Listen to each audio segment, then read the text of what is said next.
What a beast. All of the haters and the doubters. He's so boring. He's so boring. He's not going to win anything. Casper Ruud is a beast. That dude is a baller. There we go. Casper Ruud. His game plan was clear. He wanted to go after it. He was going to take it to Draper. He was not going to sit back. He knows Draper likes to control and dictate points with his exceptional power off both wings. Tore her ACL. And then, okay, is it over? No. She decided to rehab, to grind, to find her way back for over a year. Came back after that at 35 years of age. Here she is. And guess what she does in Madrid? So erratic that I don't think he's going to actually challenge him for world number one. And if you heard some of his interviews, he was actually talking about how he looks up to Yannick, and he says that Yannick actually has a level of consistency and discipline and game. Hello, everyone, and welcome back to another episode of the We're Going 5 podcast, powered by TSH Tennis. I'm Yousef. Hi, guys. I'm Ismaeel. Hey, guys. I'm Casper Ruud. Well, the amazing Madrid Masters, it was an amazing final. It was an amazing tournament. So many different weird things happened. The blackout that happened, so many different storylines, lots of early upsets that we did not expect. It was 2 weeks of tennis. Lots of tennis. Lots of tennis. Lots of storylines, not only in Madrid that we're going to get into, but let's get into this as fast as possible. And Haroon, please prepare yourself. Buckle up because I'm coming to you. Because you are a man has been supporting this guy for as long as I can remember. The champion of the Madrid Masters, Casper Ruud. Take it away. There we go. There we go. There we go. A round of applause for Mr. Casper Ruud. What a beast. All of the haters and the doubters. He's so boring. He's so boring. He's not going to win anything. Casper Ruud is a beast. That dude is a baller. There we go. Casper Ruud, descendant of Rafael Nadal, Prince of Clay, for a huge reason. And everybody knew. Actually, nobody knew. But I knew. I knew he's going to eat a lot on clay, especially because he's the Prince of Clay. And what an amazing performance that was in the final. What a baller. Honestly, it feels so good to be wrong. It feels amazing to be wrong. I picked Jack Draper to win that final in 2. And Jack Draper was so close to closing out that first set. But what an amazing performance from Casper. Classic Casper, just solid, mentally there. He stays there, he's so consistent. And he's just gonna keep at it. And it looks like he has a few more definitely Grand Slam finals and maybe even Grand Slam titles in his tank. But amazing. I'm so happy for him. What a beast. And this is it's not a surprise that he's in this position because he's so amazing on clay. But that performance that he did against Jack Draper was really awesome. Jack Draper looked insane, especially this whole tournament looked so fire. Like really, Jack Draper was firing on all cylinders, so much power, and it felt like Jack Draper is going to take this away easily. But he started to unravel a bit and unravel. Sorry, and it was awesome. Yeah, like Casper was like, wow, where is he coming up with this level? And Jack Draper was so frustrated, like he like what's happening? And just classic Casper, just mental giant. Casper needs a lot of credit, by the way, for being so amazing mentally.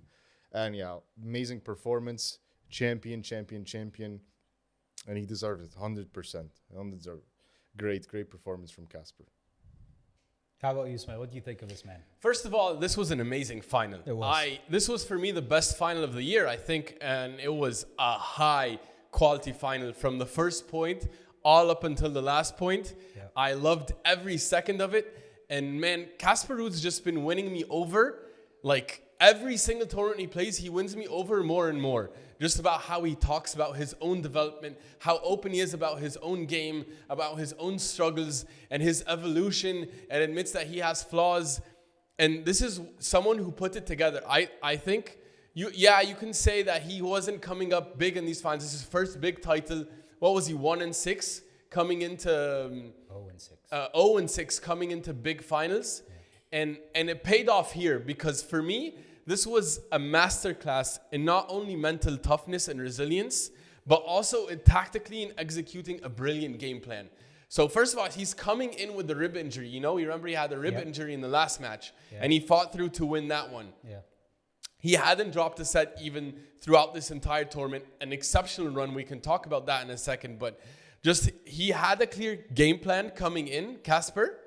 And he went out and executed. Draper's been in amazing form. He played amazing today even. Yeah. And he was playing amazing all tournament. His level is otherworldly, Draper. And Casper was just more tough.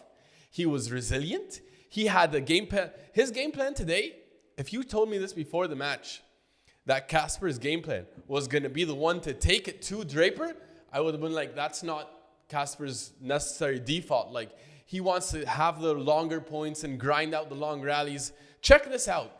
Casper Ruud had, in the points that were 0-4 shots, he won that battle. 61 points he won in the 0-4 shots. His first serve efficiency was excellent today. 26 for 29 at some point in that second set. His game plan was clear. He's going to serve big. His second serve, he was serving bigger than Draper at 173 kilometers per hour, 20 kilometers above Draper's second serve average speed. His game plan was clear. He wanted to go after it. He was going to take it to Draper. He was not going to sit back. He knows Draper likes to control and dictate points with his exceptional power off both wings. And he knew what he had to do. And what I loved, and he talked about, remember when he was in the Latin American swing, and he talked about he's working on his coming forward. He needs to do something new. Look at this. In the first set, where he was down 5-3 and came back to win that, and it was an incredible comeback. He went to the net a lot. 5 for 5 in the net, at the net in the first set. And he was moving to the net throughout the match. I think 8 for 11, something like that. He had a willingness to move forward. He had more unforced errors than Draper, which shows you the aggressive mindset he was coming in. I think this is an unlocking in the type of tactical, strategic way he plays. I think it's different than what we're used to seeing from Casper, in my opinion. And just the resolve to find a way. In all objectivity, I think Draper was coming in with a better level. I think Draper played maybe a higher level of tennis for the first 2 sets. But Casper just was tougher.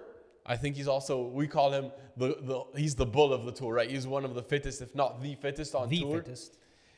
Man, I loved it. I loved it. He deserved it. I was rooting for him towards the end of that match because I was so impressed. I was so impressed, Yousef. I don't know what you think. You know, all these things that you talk about, these changes that he's made in his game. And Casper Ruud was a guy that I didn't enjoy watching that much. But today I'm watching the match, and recently I've been watching Casper Ruud, and I'm enjoying him more and more. And that's because of so how fun now. He has, and this is something to be said, right? Because all the guys in his generation, they've been taking steps backwards. Whether it's Rublev, whether it's Medvedev, whether whoever, you want name whoever, they're taking steps back. Why? Because the game is changing, but they are not adapting properly to it. But he is. Clearly, he is. He's changing and he's trying to adapt, and so he can become a more evolved player, and that's what he has become based on what you said. Don't have to repeat any of that. So Casper Ruud has evolved as a player. He's been winning me over week in and week out. I love his mentality. Amazing. First of all, he's as humble as they come. Coming into this match, he said, "Yeah, obviously Jack is the favorite to win this. He's playing amazing tennis, and he's confident." But he's not cocky, but you feel like he's just a humble guy that he puts his head down and grinds. And something I need to say, and the universe needs to know: nobody beats Casper Ruud 7 times in a row in a big final. No, you don't. Casper Ruud is now a big title winner.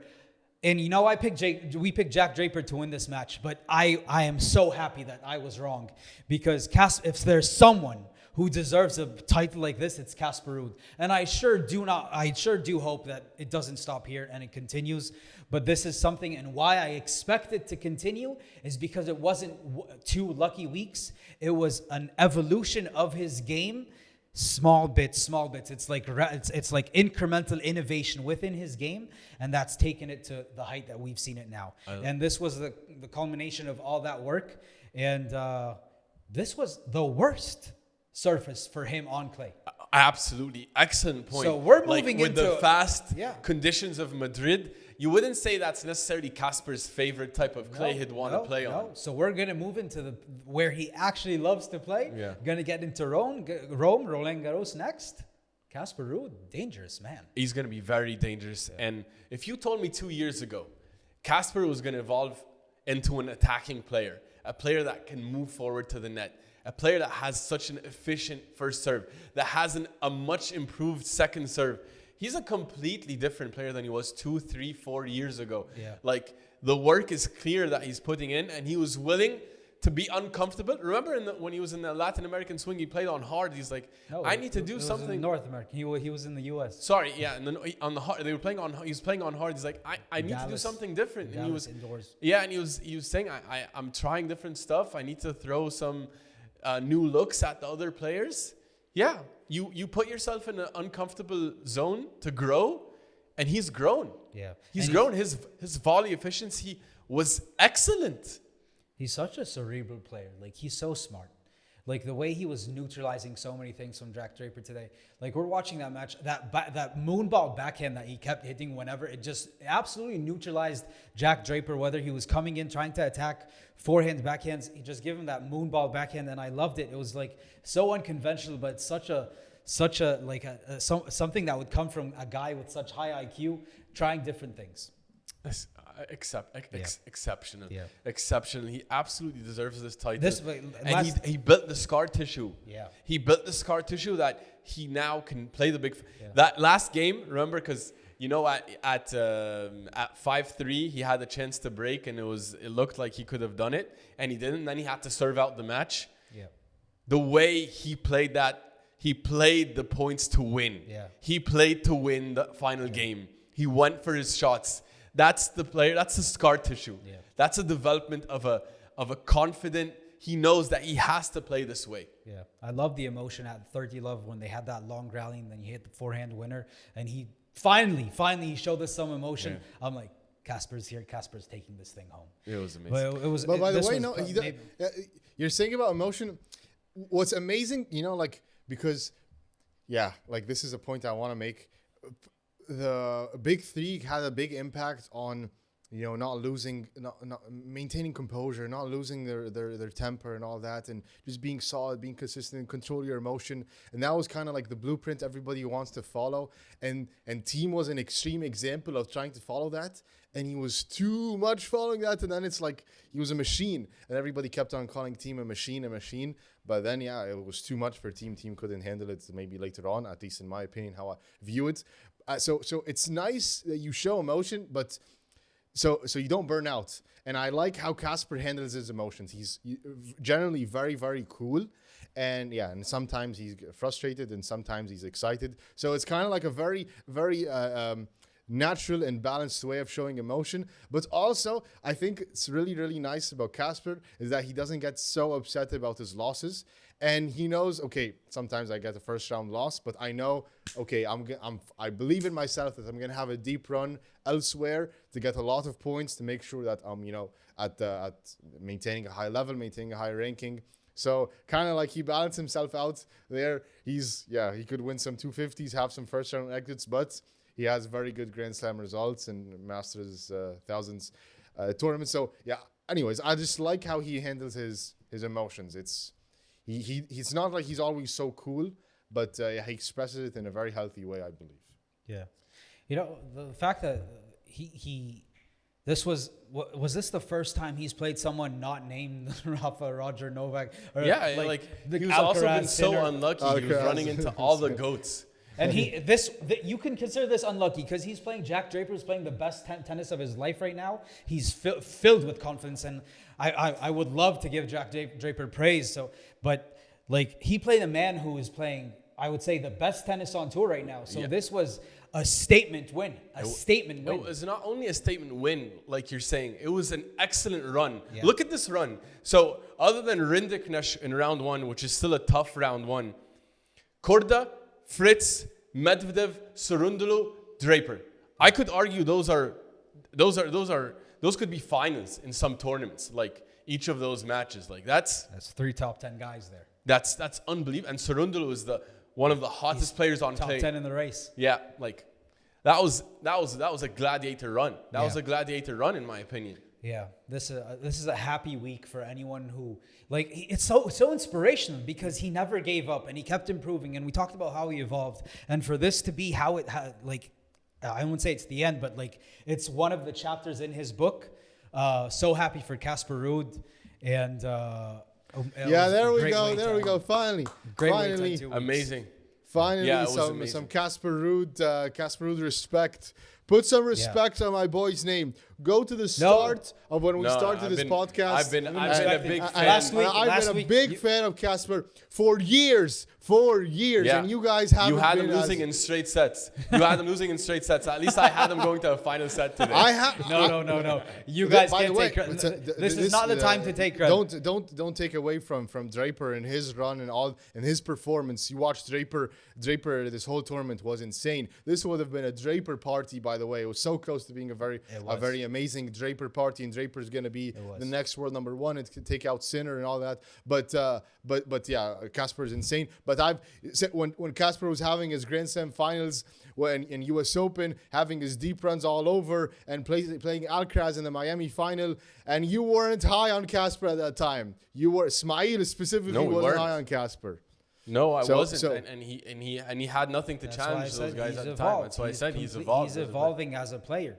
That's what we're trying to say. Didn't pick him to win. Go back and watch.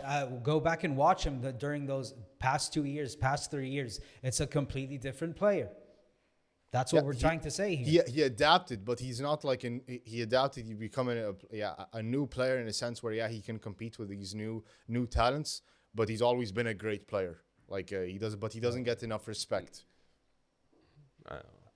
He always had respect. He's a Grand Slam finalist. No, he's earned more respect. He never got that respect. He never got that respect of being a Grand Slam finalist, and he doesn't get that respect. People discredit that those Grand Slam finals, big time. Well, guess what? He's getting it now. So happy week for you. Happy week for everyone who cheers on Casper Ruud. Yes, sir. It's a great week for tennis because someone like Casper Ruud is important for the game of tennis. We need to talk about the finalist also, Ismaeel. Jack Draper, if you want to say a few things about this man. Yeah, this was for me completely unexpected for him to be a finalist of a big title on clay. This came out of nowhere for me. Big tournament. This was an unbelievable performance. You go look at his results last year on clay. He doesn't really have much to show on clay last year. And all of a sudden to jump to the final of a Masters 1000 is an unbelievable performance. Not only was that, he had probably the best level all throughout this tournament. And he showed he has all the components to succeed on clay. Yeah, he has a mental fortitude that's just so positive, and that he's going to be winning big tournaments. He's very confident. He doesn't really get upset or low on himself, and he had an amazing level this tournament with an excellent run to the final. He didn't drop a set before Casper, and Casper had to play his best tennis, a very unique brand of tennis. I did not see that coming from Draper on clay. I don't know if you did, but I was so impressed with this level. The power he's showing on both sides was awesome. Who did? Who knew his game was going to transition on clay very well? You did. There we go. I did. But also his run that he had this in Madrid tournament was insane. He beat Musetti, who was a Monte Carlo finalist. He beat Berrettini, who beat Zverev, who's insane, has an insane level on clay. He beat Tommy Paul. He beat Griekspoor, who was also hot this past few months. It was a really and he would have beat Casper. And Arnaldi, who beat Djokovic. So a lot of great big wins, and it's and he put them out easily. He didn't drop a set except when he faced Casper, but. Yeah, this would have been, like I told you guys, like a Draper party. It was so close to being a Draper party parade. But the dude's awesome. He plays with so much power, and it's fun to watch him, honestly. He has a lot of power, and he moves so well. And Roland Garros is going to be absolutely a bloodbath. I think what the entire tour found out during these 2 weeks is if they felt like, Jack Draper, Indian Wells champion, we know he's good on grass. because all British players usually are good on grass. But we have the gap in the clay. And all of a sudden they're like, uh-oh, this guy's good on every single surface. God be with us, because he's coming. He is coming. I don't know if he's coming. He's here. World number 5 now. He's coming for much more. He's coming for much more. Yeah. He's awesome. Yeah. But on the other side of the draw, though, we do have an amazing champion, one of my favorite athletes, honestly. I'm just a big fan of her. Aryna Sabalenka takes home the Madrid 1000 title for her 9th. Talk to me about this iconic woman. She's an absolutely deserving world number 1. She dominated the draw, but I'm going to give it to you because you had her. You had her going for this title. Yeah, I did pick her, and I said exactly what was going to happen. I said she's going to lose in the Stuttgart final to Ostapenko, and she's going to come back and she's going to win Madrid. And that's exactly what she did. Sometimes when you're at the top of the game, some weeks aren't the best and you're not playing your best tennis. And we saw that so often from people like Roger, Rafa, Novak, Serena. Name a great champion, they win ugly. And she was winning ugly this tournament. She wasn't having the smoothest run. And Elise Mertens took a set off her. But she had, in Kostyuk, we know we're going to get into what happened in the Kostyuk match, but that wasn't easy either. And then the Svitolina also, it wasn't that easy. Svitolina was on fire coming into that match. Svitolina was on fire, exactly. And then came against Coco Gauff. Coco Gauff, who would just beat Swiatek, two double breadstick to go to the final. You're like, is this gonna be the time? And Coco also was up a break in that fight. In that second set, she had the chance to take that second set. Yeah, but so I feel like the final wasn't the best level of tennis from both of them. I felt like it was kind of like who's gonna throw this set match away. But when it mattered most, she rose up to the occasion. And in that final in that tie break in the second set, she rose up to the occasion. And she just goes for it. She goes for it. And if she doesn't go for it, that's not her. So whether up, down, whatever, she's going for it. She's playing her style of tennis. And that's what she did. And she's now moved into a space that no one can even touch. The difference between her and Iga right now, she's 11,000 something points. And Iga's at 6,000 at number 2. So she's in a complete different stratosphere right now.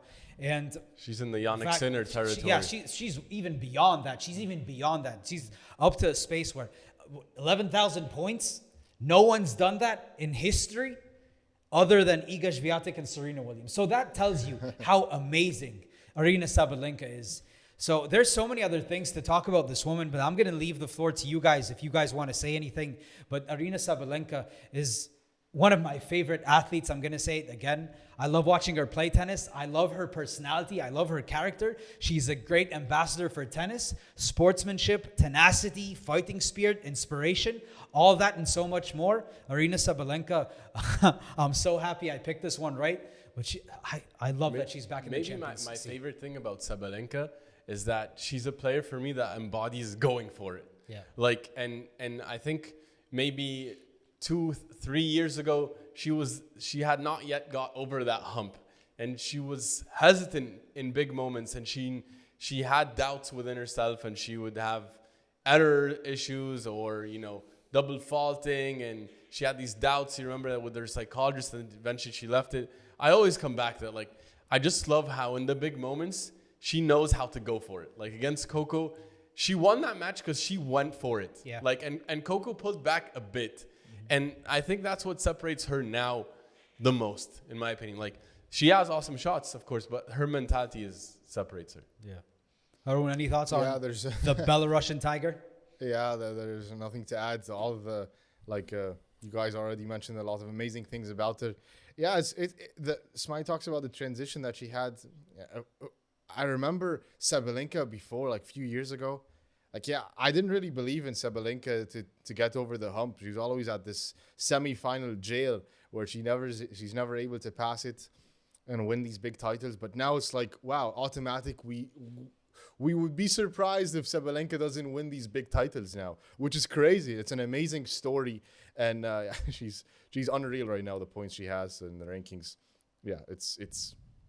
it's really crazy. It's pure dominance. Yeah, it's pure dominance. And it's the best thing about her is that she's herself, and you can see the highs and the lows, and she's the most human player because She takes risks. She gets upset. She gets high. She gets excited, and it's like you can support her because she embodies the true human striving. Overcoming adversity and winning, but also sometimes losing, but then working to come back. Like, it's a great champion, really, a great champion and great for sports. And she had a decent run.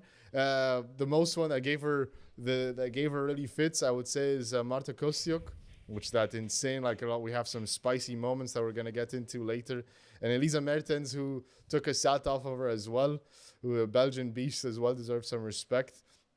But yeah, she has a lot of variation. Like, she plays with a lot of power, but she has a lot of variation and unpredictability in her shots. And the mental composure is also great, which she's like worked on so much. But yeah, like, I think now I'm getting sick and tired of her winning everything now. Now I want somebody new. Now I want some change. You either die a hero or live long enough to see yourself become a villain. So she's now in villain territory. This for is me. her first tournament this season, though. Second tournament, sorry, since the first week of January. So she hasn't won anything in 5 months. How is this the same one? Well, she's almost in every final. She's but fine, maybe the big title, but she's I want to see some more stars because now it's not fair. It's not fair. She's gonna take over everything, and I don't know if anybody's gonna beat her, except, well, somebody's probably gonna beat her, but yeah.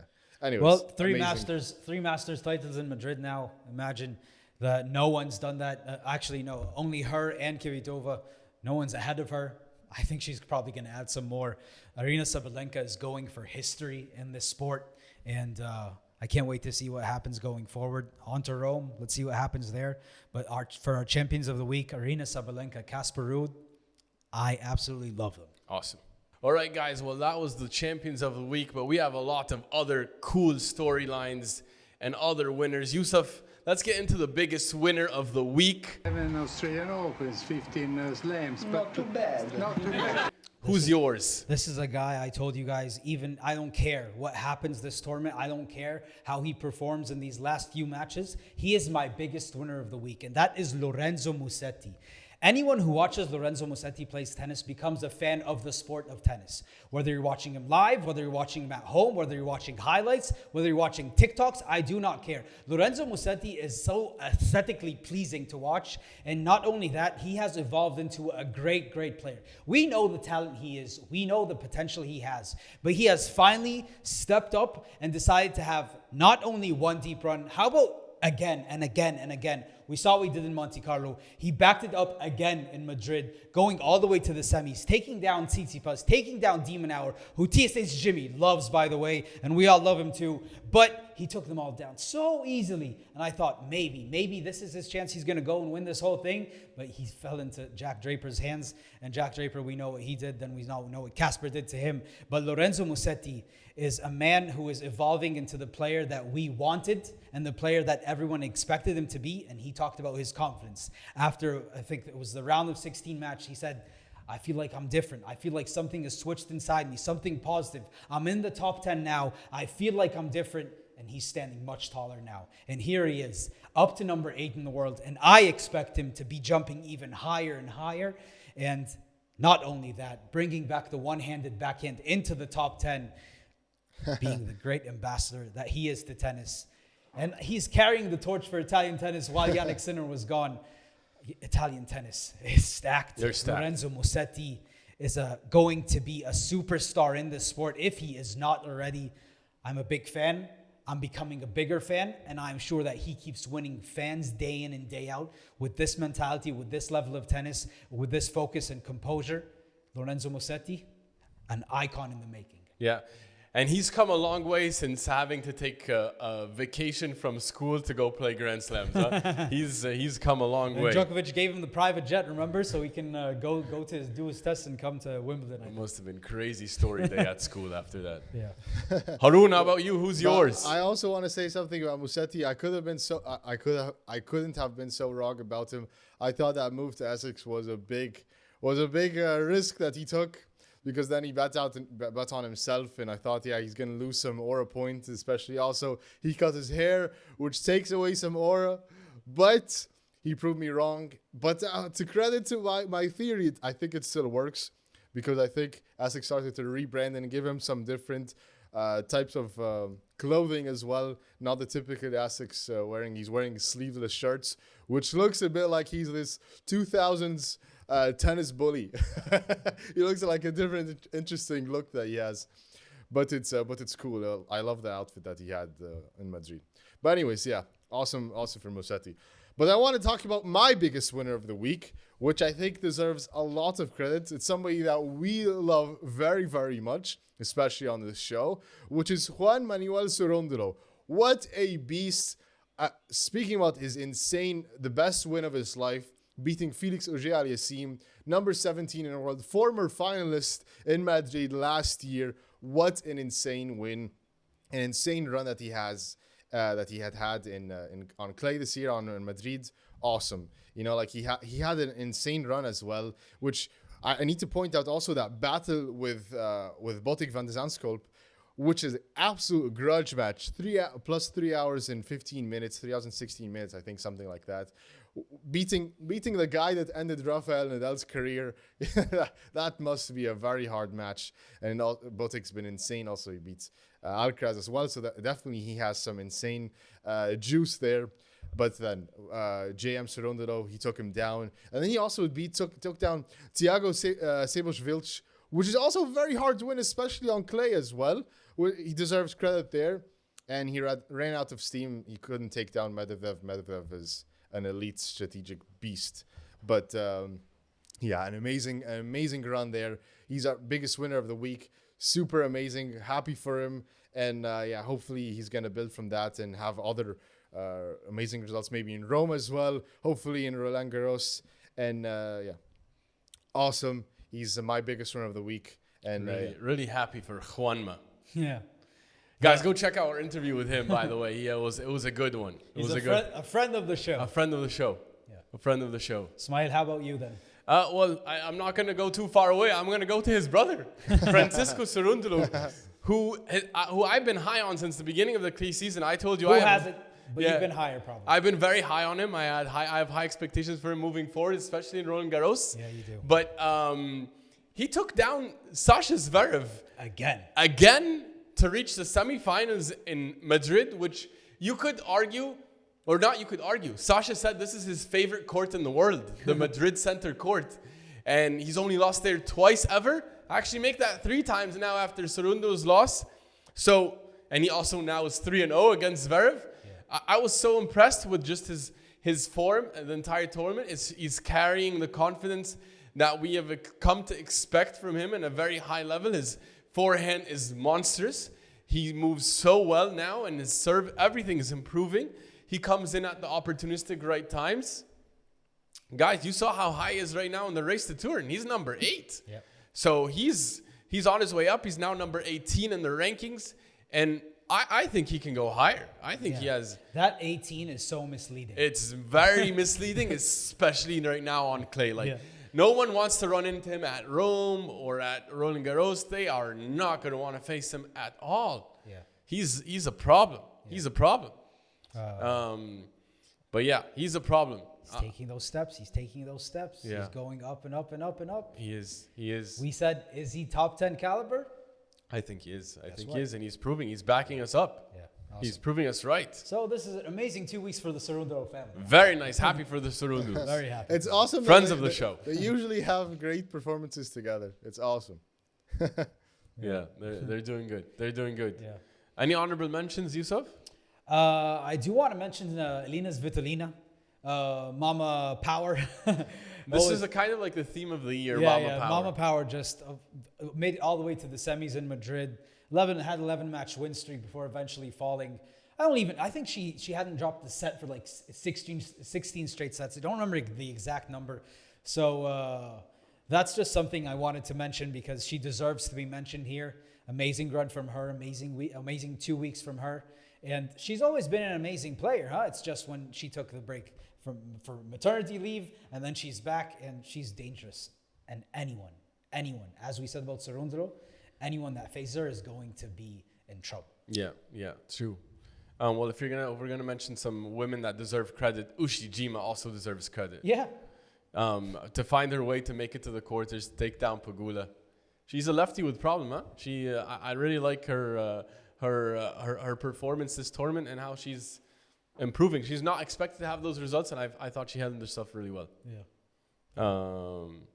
Yeah. I'll let you say one last thing because I know you want to make a comment also about the line judges. You know, it's in a way you feel like, the line judges who were taken away. Everyone was like, they were always a problem, right? But now that this electronic line calling, we saw what Sabalenka did in Stuttgart, which took the picture of the line, the mark, and then we saw again Sasha in Madrid this time take a picture of the mark. So what is it?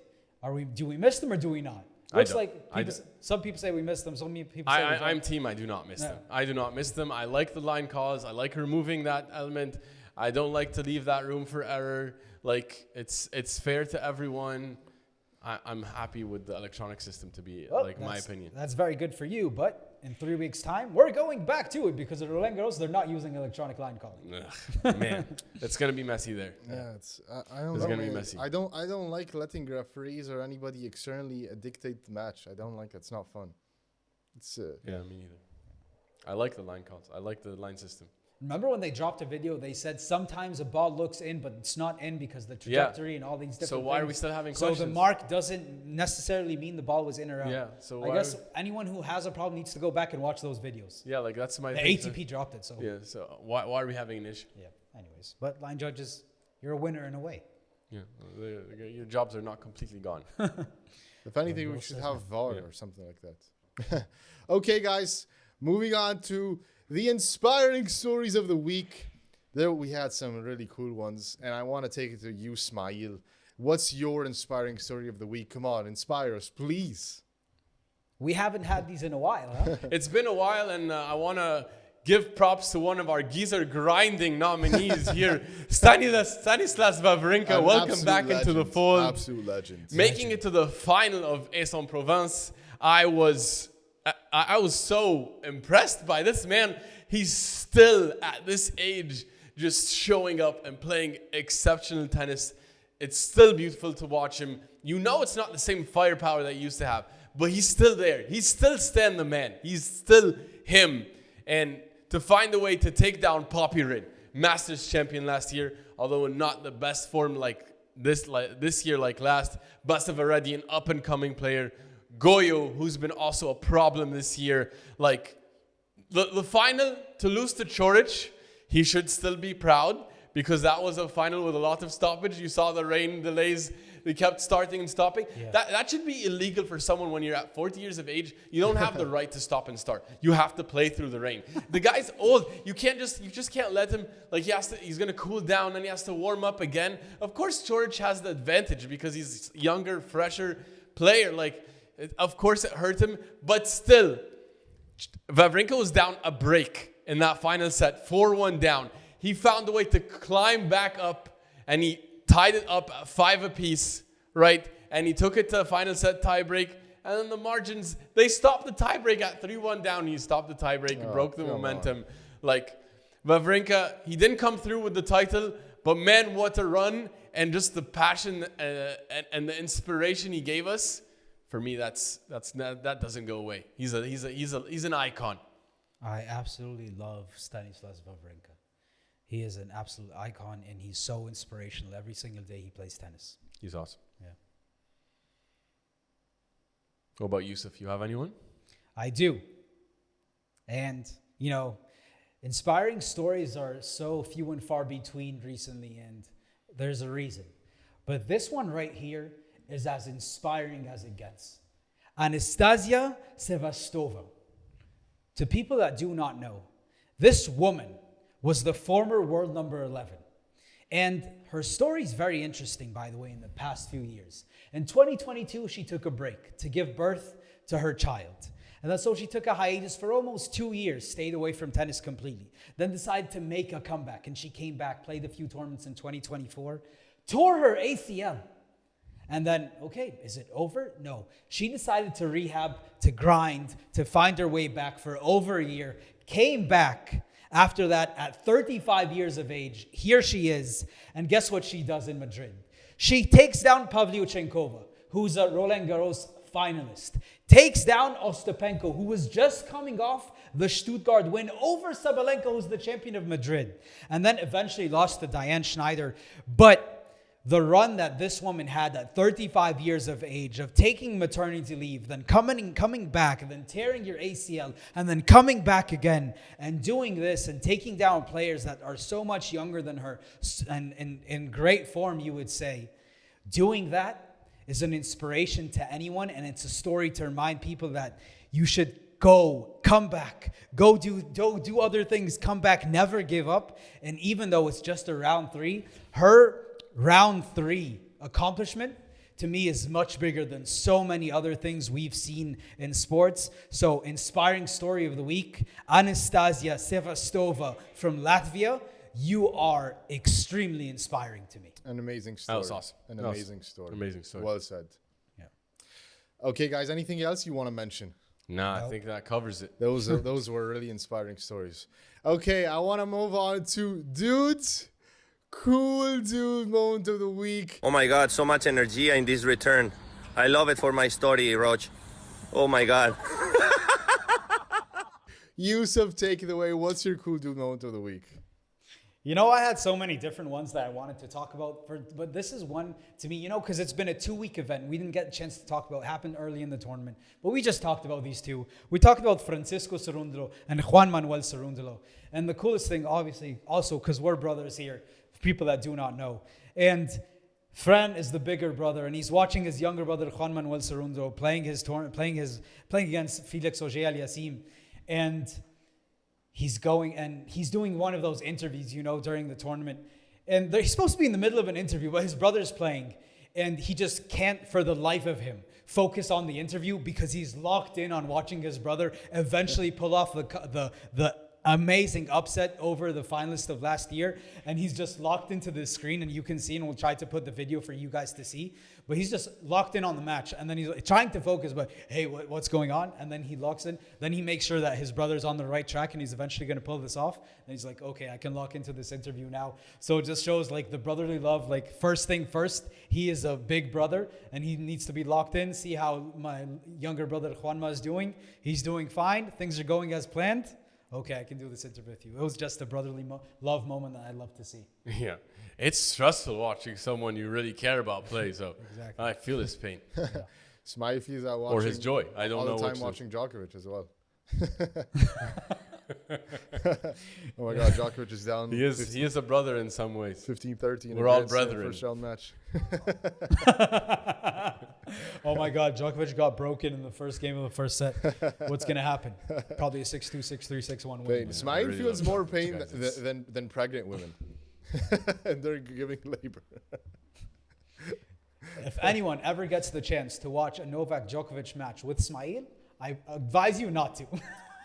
I feel Me and Haroon have learned our lesson. I feel more pain watching Ismaeel watch Djokovic, feeling the pain that Djokovic but yeah, that's it. It's hard. It's hard. My heart is with him. It's hard. I go through all the emotions with him. Yeah, well, then Ismaeel, what's your cool dude moment of the week? We talked about this champion, but I want to highlight some other things. So Casper Ruud is just showing how he's such a classy player off the court, and he just keeps proving that over and over and over. But I've been so really impressed with how open he's been about his struggles and about his development as a player. But he opened up about his mental struggles actually over the past week, and he was talking about saying, I felt like I was on a hamster wheel. I wasn't making any progress towards my goals.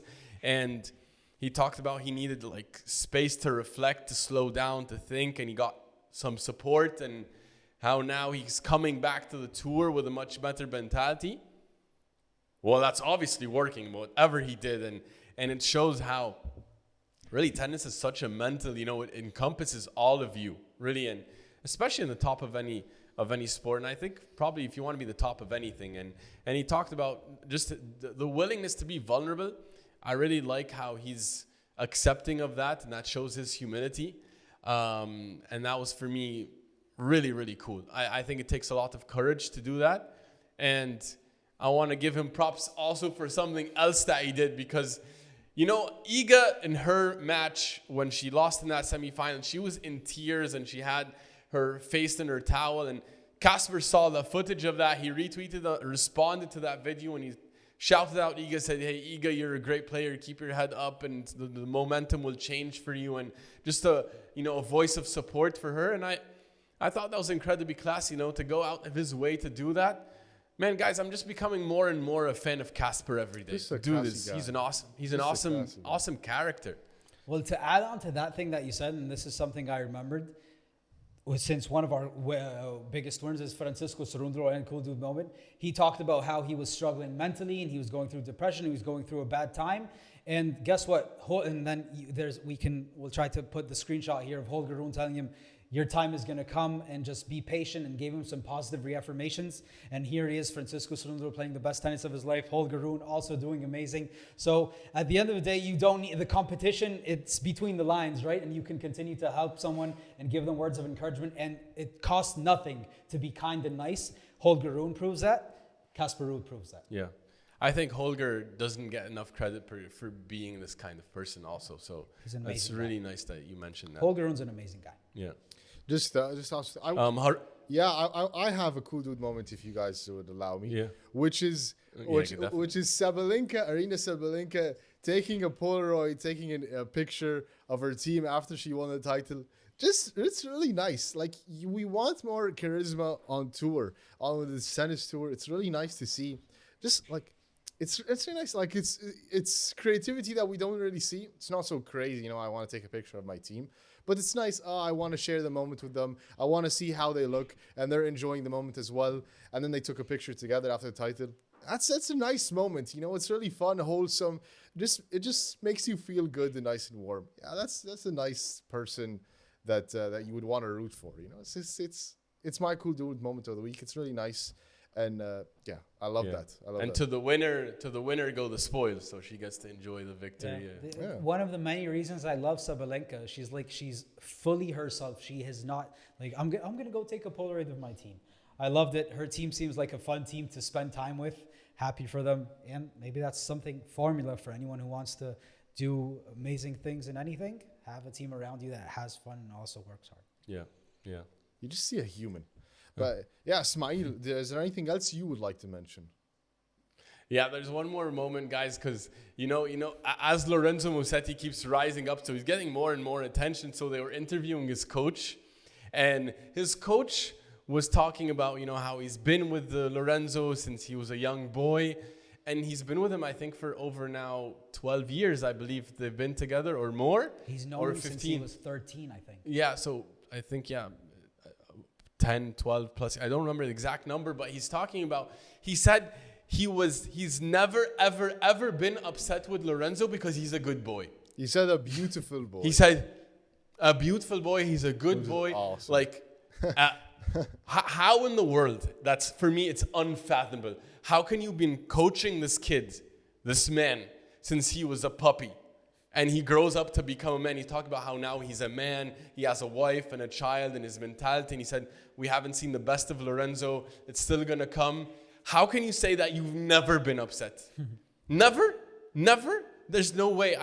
I couldn't think of it. I was trying to think of, like, would Tony Nadal say he was never upset with Rafa? Maybe. I don't know. Maybe he would say that, but no, he was, because Rafa would like to eat croissants and pain au chocolat, and he didn't like that. He was doing that. He was upset with him there. His coach was never upset with Lorenzo. Never. He never did anything. And for me, that spoke a lot about about Lorenzo's character. And I think you talked about his rise, and you talked about where he is and his mental. For me, after I saw that, I was like, book it. Lorenzo Museti is going to become world number one. Book it. Well, that was it's a funny one. It's awesome. Yeah, Lorenzo is winning more and more fans. Really, honestly, he's a great. You wanna root for the person before the player, the person behind the racket, and it's great. Yeah. It shocked me. Honestly, that was one of the things that shocked me. It absolutely shocked me. Awesome. Nothing much to say. Just amazing. Yeah, the lovely stuff. You know, we've been talking about lots of positive things, right? Cool dude moment, biggest winner, champion of the week, yada, yada, yada. Let's talk about things that aren't so positive at the moment. And that is the one and only Novak Djokovic, my friends. I'm in so pain. I will I'm in need to so ask much you pain. this question. I'm in so much pain. What in the world is going on with Novak Djokovic, Ismaeel? I'm in pain. I'm in pain. I'm genuinely in a lot of. I'm in a lot of pain. We just talked about the pain I'm hurting. while watching him. I'm hurt. Right on cue, huh, Haroon? Right on cue. I'm hurting inside. I'm hurting inside. 4 now first round exits this year. Like 3-match losing streak. you guys kept telling me not to worry, not to worry. I'm very worried. I'm very worried. Not that he can't come back from it, but I'm very worried. And then the announcement that he's not playing Rome shocked me. He loves Rome, and they love him in Rome, and he always does well in Rome. That's usually the tournament where he finds his best form. Yeah. I was like, is he gonna give up on the clay? Like, did he just throw in the towel for the clay? Like, let's just go to Wimbledon. Like, he talked about he wants to find his best level before Roland Garros, but is that gone? He also said, I don't think I'm going to find it before Roland Garros. Man, I'm really concerned. I'm sad. I'm sad also because he's like, he also mentioned like, maybe this is the last time I come to Madrid, like as a player. I was like, oh my God, don't do this to me now. I can't handle that at all. No, I'm really worried. I'm also sad. I'm feeling a lot of emotions.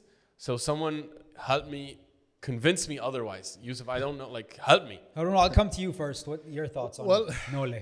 Yeah, I'm a bit concerned because of how Djokovic is speaking about his level. Like in general, I don't really look at the results, regardless whether he's losing, winning. I don't care. As I always take him, like I have to trust him in the Grand Slams. Yeah. But thing is, he's saying he's not feeling so happy. Like I think maybe, I don't know, he looks for, has certain metrics, certain measurements. He wants to evaluate his game, and if he feels like he's leaving the tournament with some good level, although he lost, then yeah, he has some good takeaways. But he's not saying that he has some good takeaways. He's saying, yeah, I'm not feeling so good about my level, so he doesn't have a lot of confidence, which that is what scares me a bit, because he himself is not speaking so highly of his game. Maybe he's just only looking at the results and trying to lower his expectations to remove the pressure. But yeah, he's still the GOAT. He's still the GOAT, and Grand Slams come, he's a different animal. And all of these results, losing to Arnaldi, losing to Menchik in the final, whatever, goes out the window. He's an insane beast once Grand Slams come. And until he says, okay, I'm going to retire, until he loses in these big moments in the Grand Slams, that's when I say, okay, fine. Now I'm going to start to get worried. But until that happens, I will have to believe him. He's the GOAT, man. You know, I have this unwavering confidence in Novak Djokovic, but I don't know what he calls this turbulence has me a bit shooketh. I is shooketh, but you know, Haroon, you make lots of great points, but to me, I feel like there's no motivation whatsoever when it comes to anything that doesn't have the word Grand Slam before it, any tournament, and I need to see a Grand Slam performance that is disappointing for me to look at Novak and say, okay, what in the world is going on here? I need to go back and rethink of how I think of Novak Djokovic. But as it stands, I am a bit worried, but I need to see a bad performance, for example, or bad performances in Grand Slams before I make any judgment. Roland Garros, I had him winning it. I'm having doubts now. Is he skipping that Rome thing? But also maybe he's putting in a training block, putting in the work now, and Rome doesn't coincide with the schedule that he wants to be able to peak at Roland Garros. There's Geneva afterwards. Does he take a wild card there and play in Geneva? Maybe. But to me, it comes down to Grand Slams. That's what he cares about most. If I see bad performances there, that's where I start to get worried. Before that, I do not. Yeah, like you can say that, but also like he's not so naive to know that you can't just arrive at Grand Slams all of a sudden and play your best. Yes, you level. can. When you're the GOAT, you can. Australian Open. No, we have an example this year against Australian Riley Opelka. He lost. Remember when he went to Brisbane, he lost very early. But he went on. We saw what he did in Australia. He's the GOAT of Australia. He's the GOAT on hard. He's the second best player in the history of Roland Garros. Absolutely, but he takes a lot of time to find his form on clay. So part of him finding his best form at Roland Garros is that he needs to put in a couple good tournament runs before that. Like that did not happen last year. And no, we saw what he did. He had the semifinal. He made all the way to the quarterfinals. No, yeah, but he had the semifinal at Monte Carlo. Like That's it. No, and in Rome, what did he do in Rome? Rome? Rome he lost to Tabilo early. Yeah, but like. And he did not play Madrid. So it's not uncommon for Novak Djokovic to go into Roland Garros without form. Yeah, but like, I still believe the clay for him, he needs... He's trying to find the negatives, Haroon. I'm not trying to find the No, I'll tell you the story, the positive story. I can make a positive story, but the negatives, like there's the reality, there's the negative reality, which is he needs to find his form on clay. Goran, you used to always talk about he needs matches on clay to find his form, and also he talked about his confidence taking a hit. I'm now worried about confidence, like. It's not going to magically show up like to find his best level right now, and the plot thickens as we have these, players coming up like Jack Draper, Menchik, and so forth. Like, what if you run? Yeah, best of 5. And the hamstring injury, is it still a question or not? No. So I have something to say. It's not an issue of health. It's not an issue of fitness. And he seems to be so locked in because he's practicing with Murray. He's arriving early for tournaments. Like all that's why, if he's putting in all this foundational work, it's still not showing up. Is it really just pure motivation? At the end of the day, it's not like walking into center court of Wimbledon or walking into Philippe Chatrier. It's not like it's different. Walking into those magical arenas where I think it's different. Well, there's a reason why I'm not Novak Djokovic. I don't understand. Well, we're going to find out in a few weeks' time. Okay, but I want to say something. So the difference in the past few years before he completed tennis and before he became the absolute GOAT, there was some pressure there, some, like some fear, some doubts. I don't know if I can do it. But now it's like there's nothing. He did everything. It's pure motivation. He's not going in with a lot of doubt, a lot of fears, anxiety. Oh, I don't know. Am I thinking about his career, thinking about his future, his legendary status? What are people gonna say about me? It's over. Like if he loses, if he plays qualies, if he doesn't even qualify to tournaments, who cares? He did it all. There's only one thing he wants. He only wants one thing. He never said, I want Masters. I want world number 1. He wants one thing. He said, I want Grand Slam number 25. That's all he wants. And he knows how to direct his motivation in the right place at the right time. We saw with the Olympics last year. That's all he wanted in 2024. In the beginning, he said slams, but all he wanted was that, and we saw what he did. He pulled off miracles to win that. The knee was gone, and he came back, made it all the way to the final of Wimbledon. It was just to get back into form, and all led to Paris, to the Olympics, and he did exactly what he set out to do. And that's what Novak Djokovic does. And I will never second guess him until he second guesses himself. And as of now, he has been second guessing. As of now, he hasn't said anything about Grand Slams. He hasn't said anything about Grand Slams. Yes, exactly. When he loses, I don't have it in me anymore. That's what I'm going to. Okay. After he loses, and then see what he says after. If you have yet to say it, I believe you. I follow Djokovic. I jump off a bridge. I think you don't know what second guessing yourself means. He's talking about I don't have my confidence. No, after he loses. He's already after been second. In slams. I think slams are a complete different story. Different sport. Yeah. No, I agree. There's a world where he has a really great training block here. He might show up to Geneva, win a couple matches, and feel like I'm feeling good. I show up to Roland Garros, fresh, healthy, good, and I run through the draw. He's still, like you said, the best clay court player in the world. He is. Let's simulate it. If I was the coach of Novak Djokovic, I would just think, okay, are you healthy? Are you moving well? Are you feeling good? Are you comfortable? Are the knees good? Elbows good? Everything, shoulder? And then also, are you generating good pop on your strokes? The serve with the forehand, backhand, volley. Are you moving well? Are the other players when you practice with or you play any matches, are they feeling that you're spicy? Do you have some spice on your shots? Then you're good. To me, that's just all. That's the only thing I need to check off. Monte Carlo, he played that practice set against Alcaraz, and he won it. That's it. That's it. So it's fair. That's it. Alcaraz won Monte Carlo. That's it. I don't. He doesn't.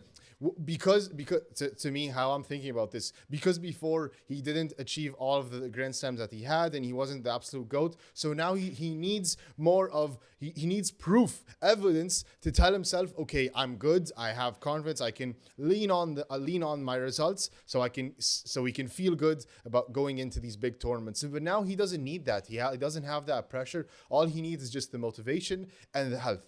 That's all, and just to believe that, okay, I can still play with these guys. That's it. So I'm not afraid at all, unless after he loses these big moments and these big slams, and he says, okay, yeah, I'm not feeling so good anymore. Then I start to think about it. This is going to be so nice because in 3-4 weeks time we're going to revisit this discussion. We'll see who was right and who got completely wrong. I hope to God I'm wrong. I hope I haven't been more wrong in my life. Yeah. We'll see. We want to know what you guys think of Djokovic so far and going forward. Do you see him as we see him, or do you see him as Ismaeel sees him? Do you see him as Haroon sees him? We want to know what you guys think also. Okay, guys, now the ultimate beast, the Speedy Fox, is coming back. Jannik Sinner is coming back now. And now the big question I want to ask you guys, who is going to be able to challenge Jannik Sinner for world number 1? Ismaeel? Who do you think that's going to be? Oh, man. Can I say no one? Is that an answer, or do we need an answer? Because honestly, that's an I answer. think right That's now, an answer. like, of course, If you don't believe, I mean, the first answer is, of course, Alcaraz, right? Like, but Alcaraz, for me, I think he's so erratic that I don't think he's going to actually challenge him for world number 1. And if you heard some of his interviews, he was actually talking about how he looks up to Jannik, and he says that Jannik actually has a level of consistency and discipline and game that he's actually looking up to him. And I was kind of, I know he's a very respectful and humble guy, but I felt it was a bit more than what I would expect how he would speak of Sinner. And I really felt like he does look up to him. So I don't think Alcaraz is going to come for him soon. Also, that consistency that you need to be world number 1, I don't think Alcaraz is going to do that for a couple of years now after what we saw here in the first leg of this year. So I think Sinner is going to be flying solo for a while, to be honest. I really do. Like, there's only one person I have in mind that might, come for it. But I don't want to take your answer, Yousef, because I feel like you might say it. But should I say it or should I leave it for you? I don't know what you're going to say. Well, I'm going to say who you believe, Smile. Say who you believe, and then he says who I believe. He won me over the past 2 months. I think it's Jack Draper. Oh. Was he your pick, Yousef? Yousef, who do you think it's going to be? To challenge Jannik Sinner for world number 1. I think Draper can come for it. I think he can come for it because he has the power. I really love his mental temperament. I love how he stays composed and he doesn't get too down on himself. Although today he did have a small outburst, which I have never seen before from him. I think Draper could eventually come for him. I don't think Sasha. That's who I think. I don't know what you guys think. Yousef, who do you think? Who do you think? The question doesn't come down to those last things you said. It comes down to can you show up week in and week out, right? Because it's not what level or the tennis that you have or the mental composure that you have within the match. It comes down to week in and week out. And Alcaraz off the table, just to start. Alcaraz off the table because you can't say off the table because he's been there before. You said what you had to say. Let me say what I have to say. Yeah, but I'm also just to respond to that comment. Alcaraz week in and week out is not there. He's going to give you the best tennis on the planet for 1 week, and he can give it to you for 2 weeks, 3 weeks. Eventually, he needs a break. Jannik Sinner can stay at can stay as high at 9.6, 9.5 for an entire season. I don't remember watching the match where Jannik Sinner was so bad today. I don't remember that. I can't say that about Carlos Alcaraz. No. So how can you compare that? How can he compete? The question is compete for world number 1. And the next question is you need someone who's like that, right? Just up there all the time. And need someone who is amazing on all 3 surfaces. Clay, grass, and hard. Grass, not many people are there. Sinner is elite, not the elite of the elite. Alcaraz is obviously on top there. Clay, hard. Is there anyone who is elite on all 3 of those surfaces? Sasha, you would say, is elite on hard. Sasha, you would say, is elite on clay. On clay. When it comes to grass. Okay, but who are you taking? Who are you taking? I don't want you to go through all the entire ATP tour and tell me some candidates. I want you to answer the question. Yeah. The only person with the mentality that he has, and if his body can keep up, but looks like his body's keeping up, the only person that I can think can week in and week out go toe-to-toe with Jannik Sinner is the man who practiced with him for 2 weeks in Monte Carlo, and that is Jack Draper. Oh, the Jackie Drape strain. The Jackie Drape strain. Well, these are... So, Ismaeel and Yousef, both of you think Jack Draper is the one that's going to be able to challenge Jannik Sinner for world number 1, correct? I believe so, yes. I think he can do it. And that could, How about and this is this year or this is next year? Just challenge him for world number 1. This year, it's going to take some time for him to catch up with the points.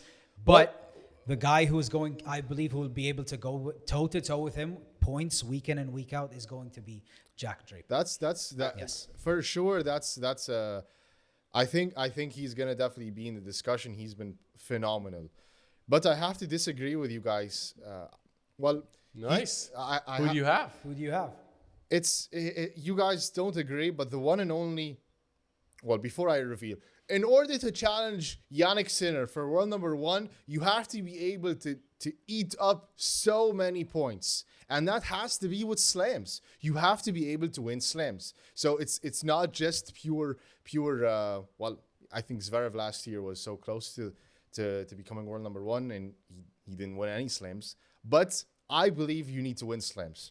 And I think Alcaraz is the one that's winning these slams. He won 2 slams last year, and Alcaraz is the one that's going to be able to challenge Jannik Sinner for world number 1.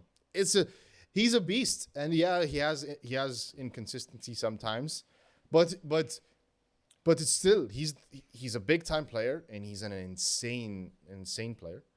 So yeah, that's my answer. Who I believe Carlos Alcaraz is a guy that is never going to leave the top 3. But look at number one, because Jannik Sinner's there. As long as Jannik Sinner's he was there, world number 1 before. He was world number 1 before, and he could do it again. He was. But was Jannik Sinner? Yeah, No, but credit Jannik Sinner to last year.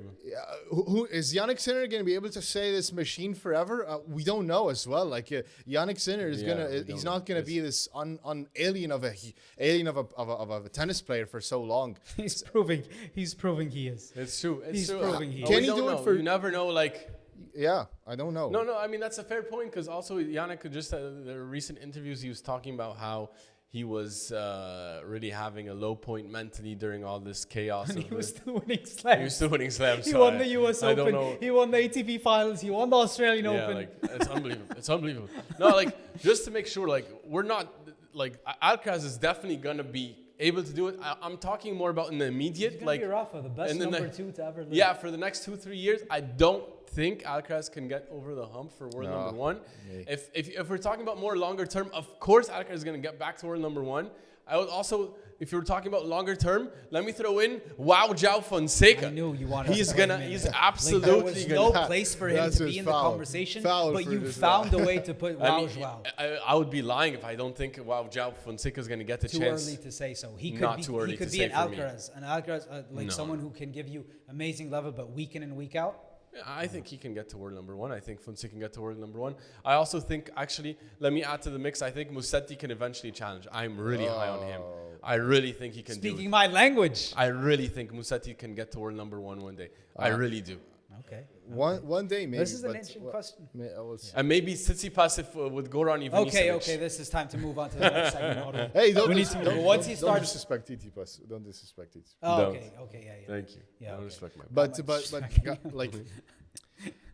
Guys, you can't disrespect Alcaraz as well. Like you have to be a big time. No, you have to win the big matches. Alcaraz is big time. You're right. He is big time. He is big time. He is big time. I might eat my words by then. The best thing is this question. We're going to continue to ask it. The answer is going to change. This was not my answer a few weeks ago. It is now. Could it change? Yes. So please don't hold me to it. But at the moment, based on what I see, the body of work we have, this is my answer. He's still 21. Yeah. He's still 21. It's insane. He's still 21.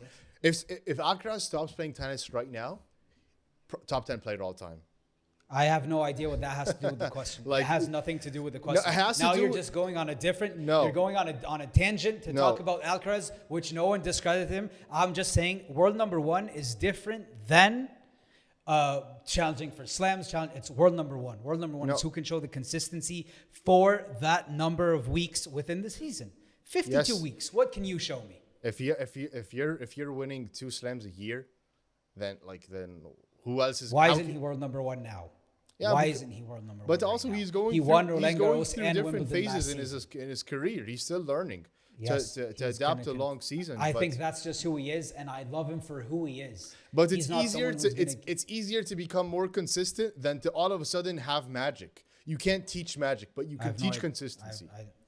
But also he was talking about like how it's important for him to be really happy and Yes. like he doesn't even have the same goals as Sinner. Like Exactly. Sinner wants to be there all the time. Like he cares about world number one. Yeah. Alcaraz didn't really say he cares about world number one, huh?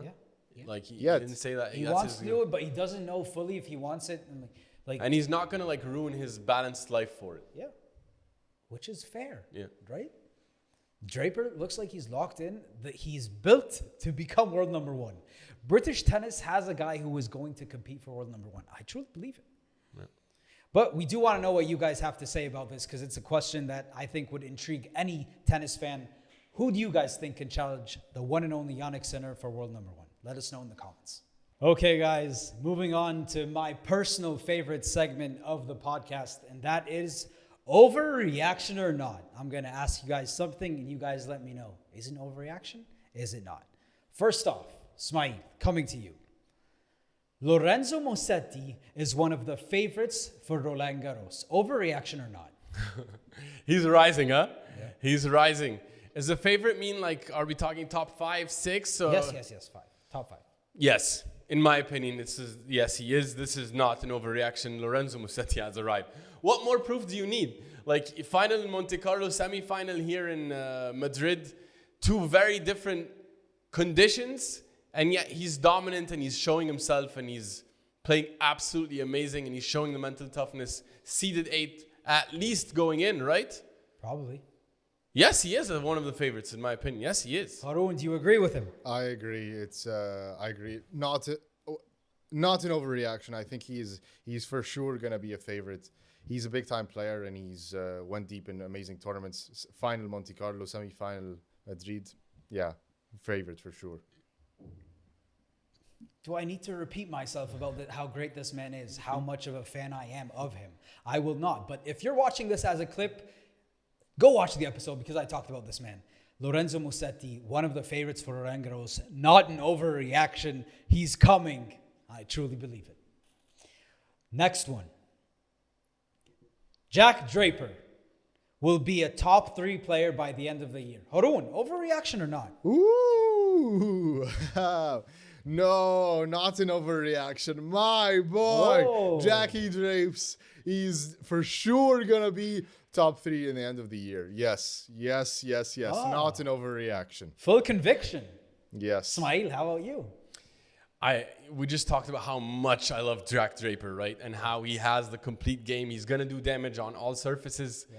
To say that he's going to be top 3 means he's either going to oust Zverev or Alcaraz from those top positions. Exactly. And right now, at least in points, I'm looking at it, he's about 4,000 plus points away from them. So that means he's going to have to do really well at slams, and these guys are going to have to do Jacko. They're going to drop points. And they're going to have to drop points, and he's going to have to gain a lot. I'm going to say... he has a semifinal in the US Open. Yeah, right? so he also has some points there too. So I'm gonna say overreaction. I don't think top 3. I don't think top 3 yet. Yeah. I don't think top 3 this year. Yeah. He's coming, but maybe not this year. Yeah, Well, to me, it nice comes guy. down to pure math. It comes down to pure math. The fact that he has to. It's not impossible, huh? Yeah, it's not impossible that someone drops, but top 3, I'd say, well, top 5, yeah, but top 3. He's top 5 already. Yeah, obviously. Yeah, It's a long Haroon. year. It's a long Haroon. year. Haroon, hear me out, my friend.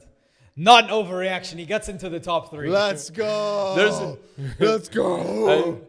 There's a world, no? Because if he does well at Rome and in RG and then Wimbledon and then US Open and he picks up more on grass and then Carlitos a couple. has to defend the Channel Slam. Yeah, Carlitos defending Channel Carlitos Slam. might fall. And also Zverev might fall. But Zverev lost early in Wimbledon. So maybe Zverev picks up points in Wimbledon. Yeah. Also, Zverev is going to have to see. defend his RG final as well.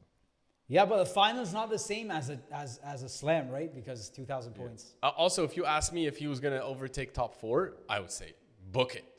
Book it. Yeah. He's taking for the spot very soon. Yeah. Well, last one, guys. This is an interesting one. Iga Swiatek will leave the top 8 after Roland Garros. Overreaction or not, Ismaeel? Well, first of all, I just want to say, I want to send my condolences to Iga because her grandfather passed away. That's why she was in tears in that semi-final match. So just paying my respects and may God rest his soul in peace. Unfortunately, though, I will have to say this is not an overreaction. She doesn't look like she's in a good position right now. I think she needs probably a break and some rest. Never made it this far in the season without the trophy. Yeah, and we know why. She's going through some mental struggles with the case that she had, and now it seems there's some more further emotional struggles right now. I don't think it's overaction, unfortunately. I think this is not her. She needs the clay season, and the clay season go her way. I think she's gonna dip. Haroon, do you think differently? For sure, for sure. What in the world are you talking about? This is Iga Swiatek we're talking about. I'm not the biggest Iga fan, but this is for sure an overreaction. She's too good of a player to leave the top 8. Huge overreaction. Not happening at all. Not happening by much. She might take a break or something, but that's not happening at all. And also, if she doesn't win RG, there's a lot of points lost. The WTA is not that consistent where she could leave the top 8. It's so easy to stay in the top 8, especially for someone like. It's actually quite consistent. This year has been quite consistent. In the past few years. I would say overreaction. I think Iga Swiatek, even at her lowest, makes it all the way to the semifinals of Madrid. Probably. So that's how great of a player she is. I might look like a fool really soon. No, this is a complete overreaction for me. I don't even want to delve deeper because there's nothing to go into. A great champion like Iga, she's going to eventually make it deep in tournaments. She's not leaving the top 8. No way. You guys are probably convincing me, but I just think that, she needs a break. I'm not so sure about her results. And there's Roma. Yeah. RG, we know she's going to perform. Yeah. But there's Rome. We'll see.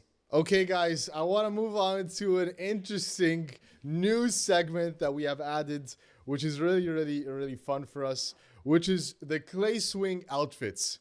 I want to take you guys. Come on, Yousef, what do you have to say about that? I have so many thoughts on the different outfits that we have so far during this clay swing.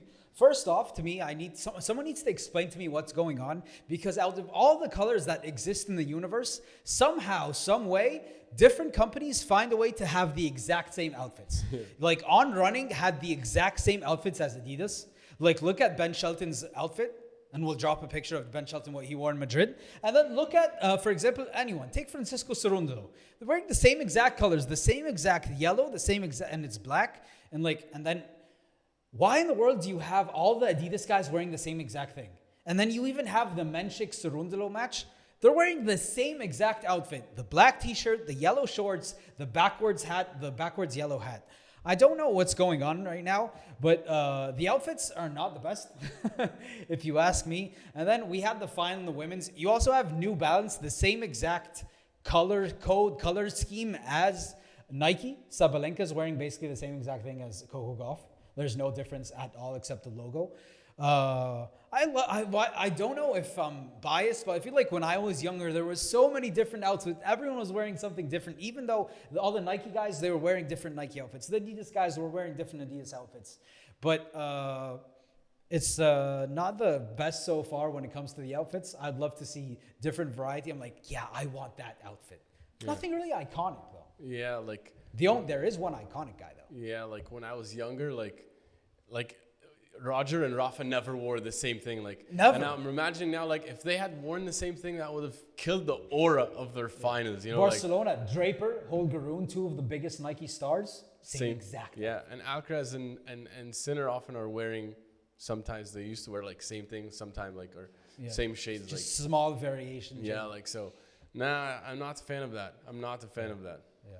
But Only also, different guy is the but one and Yousef, only. to be fair though, no, I remember like when we were younger, like Murray and Tsonga, these Adidas guys also, and Verdasco, they had sometimes the same outfits. They were wearing the same things. It was different. It was slightly different. It was slightly different. Maybe it was different because the accessories that they would add on, but I feel like there was similarity as well. The same thing but I do not recall anyone wearing the Verdasco outfit, for example. And Verdasco wasn't like the top guy of Adidas, but no one wore his outfit where it was the blue in the 2009. Picture of it. No, he wasn't wearing the same exact thing. It was a different short. Like there was variation. You cannot have Menchik and Sarundra wearing the same exact outfit in the match together. Yeah, I hate can't. that. I honestly don't like that at all. It just makes it feel like we're just watching robots play, and I don't know who's like, what's the difference between these two players? We even dropped on TSH Tennis. Can you tell the difference between Menchik and Sarundra? Yeah. It kills the flair. Like you want to see the personality and like it really does kill it. Musetti makes an effort to be different. We saw he's wearing basically he was like a Roman Empire. No, the Musetti outfit was like in the beginning. I was like, that looks weird. Yeah. But then actually it grew on me. Yeah, I was it grew like, on me too. It was like this is like Muhammad Ali Clay boxing. Like I was like, I like this. It looks like a boxer. Yeah. Like like he needs like those big long boxing shoes like sneakers. I was like, it looks like a boxer. Also, he has his biceps. He looks like that. That wasn't the Musetti I was used to. I was like, okay, I like the boxing look. On the women's side, though, we do have some people that do have some style stuff. Osaka always looks different, always has something like different. Yeah. Kostyuk with Wilson. Wilson's doing some great stuff with their outfits. I'd like to see more. Let's see what happens. Maybe they surprise us and we see different outfits in Roland Garros. But at the moment, the clay swing outfit check doesn't pass. Yeah, like I had big hopes for On to like change the game and like bring back like that old swag of tennis outfits, but we're not there. Roger's input, where is it? Yeah. I like the like- color rush that they like- have in on, but yeah, it feels like everybody wears the same thing. There are no iconic shoes either, right? Like they're No. Bring like back before, those like, Nike, they those were Raj Nikes. Yeah, like there were Rogers iconic shoes or 2000. like Look, Rogers look, iconic shoes. look! I have it here. I have this picture specifically because I loved this outfit by Raj. That Nike outfit when he played that Miami 2017, also against Kyrgios. That is a cool outfit. Nike had some swag with Raj. Those cool shoes, those Nike shoes, and that short and t-shirt. So much swag. I think Nike and Fed were just cooking together. Yeah. Oh, we need to bring back some fashion swag, yeah. All right, guys. Well, we like to also give you an update about the next gen, which I'm super excited about, and they've done a lot of nice stuff this year. Yousef, we just saw Jakub Menchik.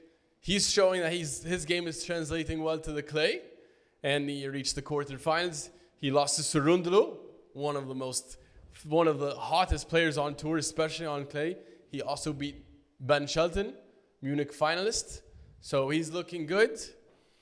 I think I was expecting Fonseca to have a breakthrough on clay, but I think that's going to have to wait just a little bit. He lost a very tight match to Tommy Paul in that second round, and he had some set points right in the first and the second set, but he wasn't unable to convert. And then he went to Estoril, and he lost to Jesper de Jong, who was playing really well, and who also said that Fonseca has like 7-8 home countries at this point, which was interesting. However, a player who continues to shine, underrated, Alex Michelsen, he's a player you're super high on. He made the first final on clay for him, and he's going to be seeded at Roland Garros. He's gonna be a problem. Yeah, and he won. Yeah, not only made the final, it was his first final, and then he won the tournament. So he's doing really good. Feast a little bit underwhelming in Madrid, loses to Comisana round 2. And Leonard Tien also had his chance against Giron, but he lost in the final set after being up 5-3. But yeah, that's the next gen update, and let's see what goes on in Rome. Huh? I'm excited to see what we see there from them. Guys, we like to keep it honest and transparent and tell you where we were right and where we were wrong. Yes, sir. Let's start off where we were right. Yousef, congrats to you. You were right. You had Sabalenka, and so you're on the winning side for once. My percentage going up. You're going up. You're going up. Well done. Where we were wrong, though, we were all wrong on the men's side. Yes, we were. Yousef and Haroon, you both had Sasha. Yeah. Got knocked out by Sarundru. I had Alcaraz. He never showed up to the tournament. On the women's side, I had Andreeva, who fell short in the quarters, and Haroon had Iga, who fell in the semi. So we were both wrong there, but we're going to try and go in and make up for it in Rome, huh, Yousef? Yes, we are, my friend. Right on cue. Before we end this episode, my friends, I need to ask you, as we always do, Jannik Sinner's back. Carlos Alcaraz is back. Djokovic is taking a break, but everyone else is there in Rome. Everything, what happened, it happened. Here we are. We are in Rome. So here we go. My question, Ismaeel, who you got on the men's side in Rome? I'm going to go with a player who actually didn't end up playing Madrid. He had to drop out, but he's on fire and he's showing excellent form. Who's that? I'm taking Holger Rune for the title in Rome. Yes. Holger Rune. Yes, Holger Rune. Very nice. Come on, Holger. Let's do this. Haroon, go ahead. Actually, that was gonna be my pick, but now I want to change it. Then Yousef, who's your pick? Who's your pick before I pick? No, you go. I'm leaving this segment. You go. I'm so tempted to take Sinner because I feel like Sinner is gonna really go up and running and take the round running really, really easily. But I don't know. I feel like it's gonna be too easy. Fine. I'm good. I don't like that feeling after I wanted to pick Sinner. I'm gonna pick Jannik Sinner to win this one. 3 months is really nothing. He's super fired up. I'm taking Jannik Sinner to win this one. Are you surprised? Haroon going with the #1 seed. Very new. Old Classico. Very new. Guess You what? picked Sabalenka. You picked Sabalenka last tournament, and I picked. Sure. and I picked do it Zverev. every few. Who are you going with, Yousef? I'm going with the one and only Lorenzo Museti. Wow. Yes, in Rome. No. Final in Monte Carlo. Semi-final in Madrid. Going back home. And now he's going to have the crowd behind him even more. We saw what he did in Monte Carlo. Rome is going to be the place where he takes home his first Masters title. Spicy pick. Yes. Spicy pick. I like it. Well, how about the women's side, my friends? Everyone's there also, stacked right before Roland Garros. Things are going to get hot. The women's side in Rome. Who wins? Well, I think the clay season is getting a bit long. It's hard to back up like really great performances. What Rafa is doing is unheard of. Yeah. I'm going to go with a player who's really good on clay. Madrid didn't have a great tournament, but she was great before that. Let me take Ostapenko here for the title. Okay. Wow. Let's see if Elena Ostapenko can find her form here. Okay, Haroon, how about you? Oh, yeah, I'm struggling with this one. I was gonna feel Coco Gauff, but I think I'm gonna go with Mira Andreeva. I think Mira Andreeva is gonna win this one. My girl. You took my pick. I'm going to have to change now. Guess who I'm going to go with since you took my pick? I am going to go with the one and only. Oh my God. Am I going to pick her? I am. Jessica Pegula wins Rome. Wow. Okay. How about that? Nice. She's going to come. She's going to take that one home. Well, TSH Jimmy's going to love that pick. He loves Pegula. He does love that one. But those are my picks. Who does TSH Jimmy have? Who does TSH Jimmy have? Who do you have? Jimmy, who do you have? Rome. Iga Swiatek. Iga's coming back? Tsitsipas. Tsitsipas on the men's side. Wow, I would love the Tsitsipas to work out. Let's see. That's awesome. Kimo, what are your picks? TSH Kimo. TSH Kimo. Sinner on the men's side. Iga on the women's side. Okay. Let's see how it rolls out. Well, anyways, guys, that wraps up another episode of the We're Going 5 podcast powered by TSH Tennis. Follow and subscribe so you can get all your tennis news weekly here. And we'll see you next week. We have a good one coming in Rome. Have a good night. Good night. Good night. Very good night.